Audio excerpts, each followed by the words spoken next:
স্বাধীনতা দিবসের প্রাক্কালে টিটাগড় জিসি রোডে কোহিনূর অ্যাসোসিয়েশনের পরিচালনায় বিনামূল্যে স্বাস্থ্য শিবির চক্ষু পরীক্ষা আয়োজন করা হয়। সকালে জাতীয় পতাকা উত্তোলন ও প্রভাত ফেরির মাধ্যমে সূচনা হয় এই স্বাস্থ্য শিবিরে।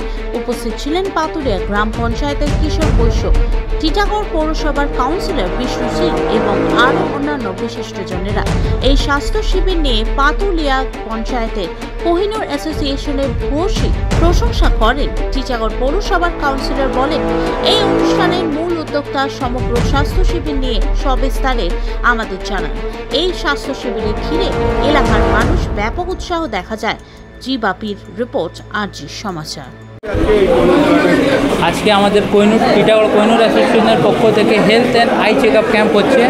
আমরা মোটামুটি 250 থেকে 300 লোককে ফ্রি আই গ্লাসের পরিষেবা দিতে চলেছি। খুব ভালো। কোহিনূর ক্লাবের পক্ষ থেকে একটা সামাজিকমূলক কাজ হয়েছে আজকে স্বতন্ত্রতা দিবসের উপলক্ষে। জিসান অ্যান্ড ওর পুরো টিম যেইভাবে মানুষের জন্য সেবা দিচ্ছে, আমি আশা করছি আগামীকালও এরা আর ভালোভাবে মানুষের পাশে দাঁড়াবে। পাতুলিয়া গ্রাম পঞ্চায়েতের উপপ্রধান, আমার আজকে খুব ভালো লাগছে যে জিসি রোড কোহিনূর ক্লাব বলে যেটা আমাদের কাছে পরিচিত, সেই কোহিনূর ক্লাবে অনেক দিন পর একটা ভালো অনুষ্ঠান করছে। এই স্বাস্থ্য পরীক্ষার শিবির, চক্ষু পরীক্ষার শিবির, এটা দেখে আমার খুবই ভালো লাগছে।